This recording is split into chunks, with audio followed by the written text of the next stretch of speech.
Hey, good morning and congratulations.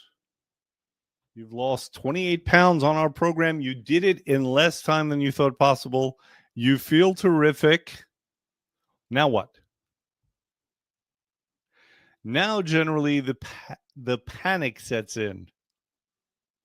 How do you transition back to regular life? How do you reintegrate into polite society without the structure of a program? This is where many people go south.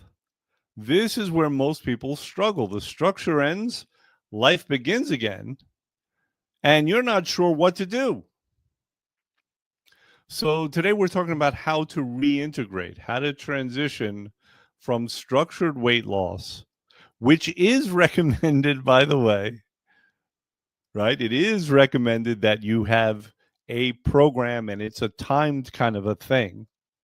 You know, a 3-month program is much easier to wrap your head around than just changing everything for the rest of your life. But we have to be able to transition from a structured weight loss program to sustainable living. And on our program, this is what we call the reset phase. And it's the first step to truly keeping it off. So it is super, super important. Everyone gets excited about losing the actual weight. Almost nobody gets excited about making it sustainable. But this is where people fall, and this is where people fail, and this is why it matters so much. Get this point, all right? Get this in your bones. Weight loss and weight maintenance are two different skill sets.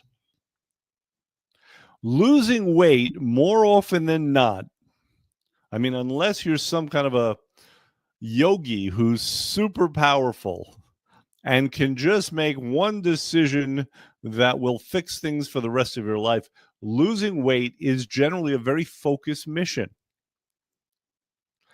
Keeping it off requires a different mindset. It's a different rhythm and a different relationship, hopefully, with your body, with food, with yourself. And this is one of the biggest reasons that people who take the shots have difficulty, why they struggle afterwards.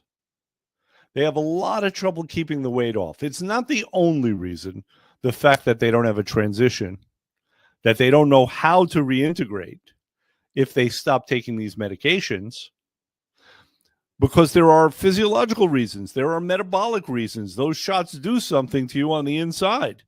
But your chances are much better if there is some kind of a transition plan when you're coming off the shots.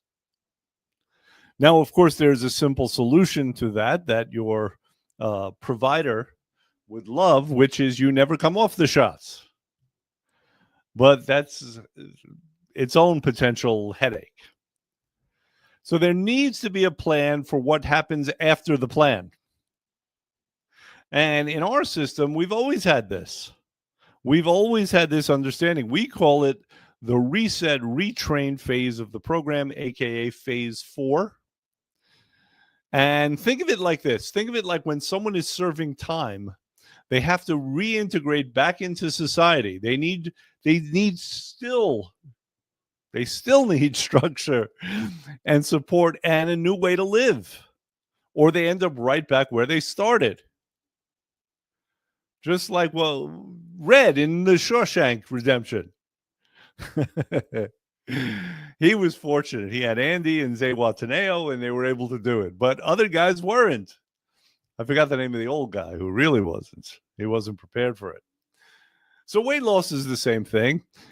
You've lived one way for a while, and now suddenly you've changed everything, and you can't just go back. You don't want to go back to those old habits.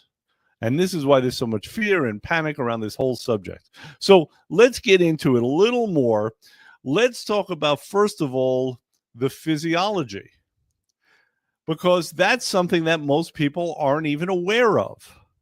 There is a physiological reason to reintegrate in this way, because your body has something called a weight set point.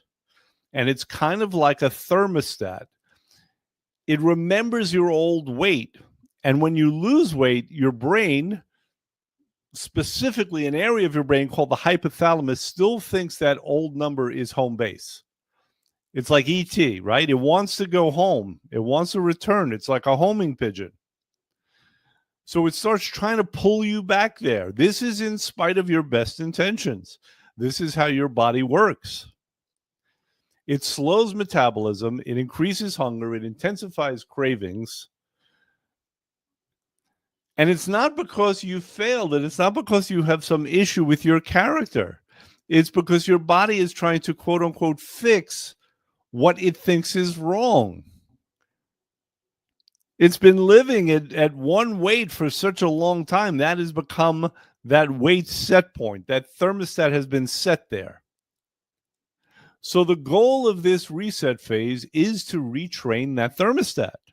We want to teach your brain, we want to teach your body that this is the new weight. This is the new you, that it's normal, that it's not something that has to be corrected.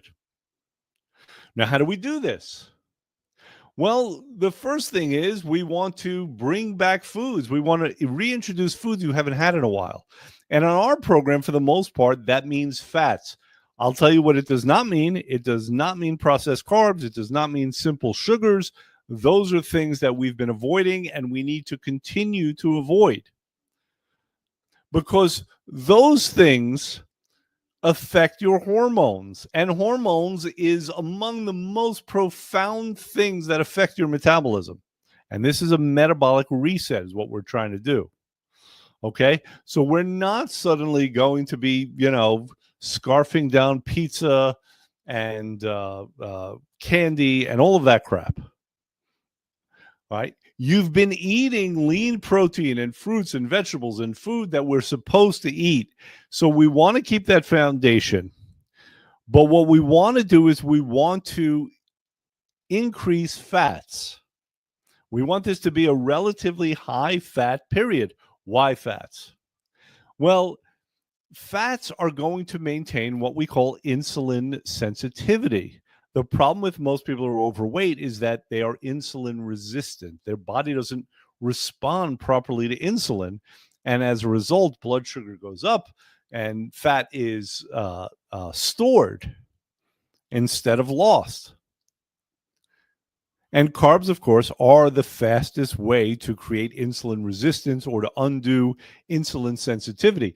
After you do the first phases of our program, you are much more insulin sensitive. That is a great way to be. That's what we want. That's the goal. So we add back those fats. We do that first. We do that immediately. We increase your calories pretty drastically, often by a factor of 3 or 4. So it's not about the calories, and this is something that people struggle with. It's about the metabolism. It's about the hormones. The increasing the calories will not cause you to gain weight. If I had $1 for everyone who started to panic because I told them that they need to increase their calories drastically, I'd have a lot more dollars than I have now. So calories are, or rather fats are high in calories. And that's important because it's kind of like this. Once we get the fire of your metabolism going, we want to add fuel and we want to put logs into that fire. We don't want your metabolism to slow down. So we want to keep the calories high, but we don't want to mess with that hormone system, specifically the insulin system. So carbs low, fats go up high. And of course, we are talking about the good, healthy fats. We're not talking about these cheap seed oils that we keep hearing about these days. We are talking about avocados and olive oil and salmon and potentially things like nuts and seeds. I say potentially for a reason. And we'll get into that in a second. But be aware of this. For decades, they've told us to avoid fats, and certain fats should certainly be avoided, right? We've heard of some of the bad ones. But fats are so necessary. They're necessary to every cell in our body. They nourish hormones. They stabilize blood sugar. And in this phase, it tells your body that what's happening now is safe and normal. There's no reason to revert back to the old weight. There's no reason to slow down the metabolism. We're not going backwards. That's the idea. Another thing that we're doing in this phase is super profound, if you understand it. What we want to do is we want to identify individual trigger foods. So super important, something that most people are not aware of. Everyone knows that certain foods are triggers for weight gain. We've just been talking about them. We've been talking about the carbs and the sugars. But there are foods that are more individualistic. So one person could eat them, another person can't. I always use the example of almonds because almonds is an example of a food that's otherwise healthy. It has a lot of good stuff in it, but it's a common trigger food. It causes inflammation. It causes fat gain. It's the kind of thing that you crave, that you want to eat by the handful. But if you do that and it's a trigger for you, you're going to gain weight. You might as well be drinking soda. So this is super important to understand. And what we're doing on this phase is we are going to identify these individual trigger foods. We're going to introduce them one at a time, see the effect that it has on the body, see how the body responds to certain foods.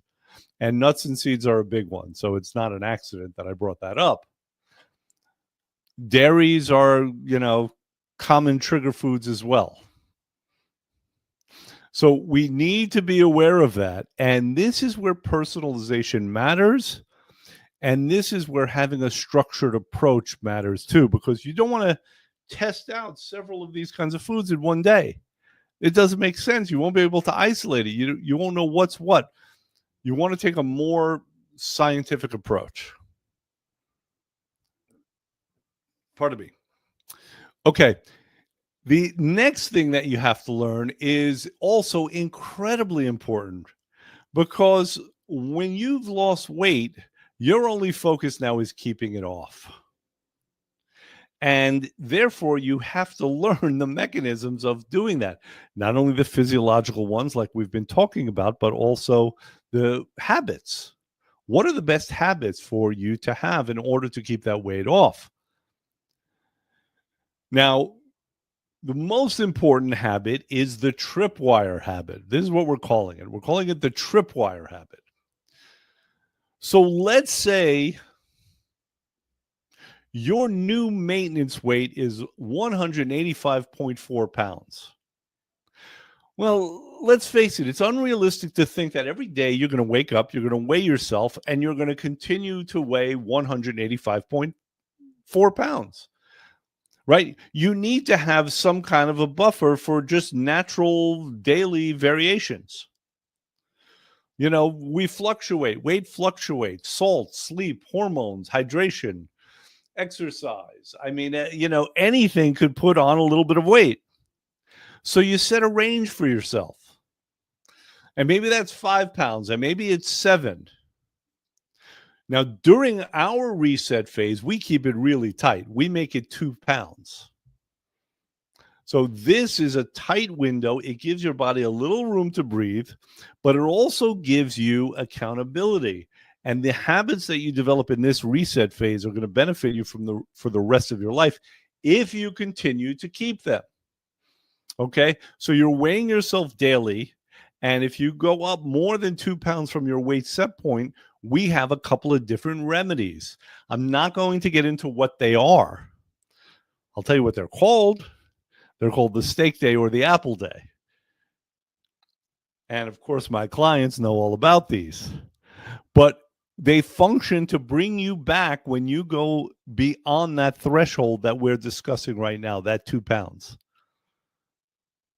Bear in mind, you also don't want to go down too much, at least in this transition phase. Of course, you can lose weight again, but in this transition phase that we'll do for several weeks, you don't want to go down too much.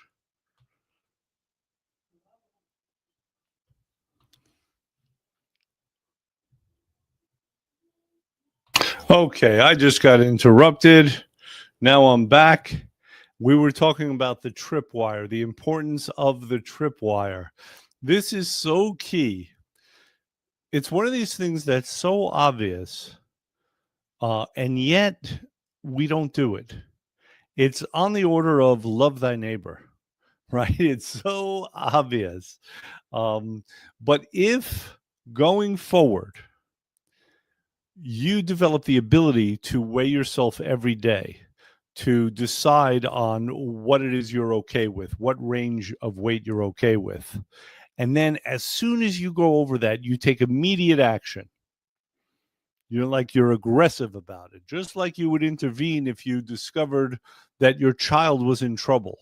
With that level of intensity, if you can do that, right? Monitor. The first thing is monitor.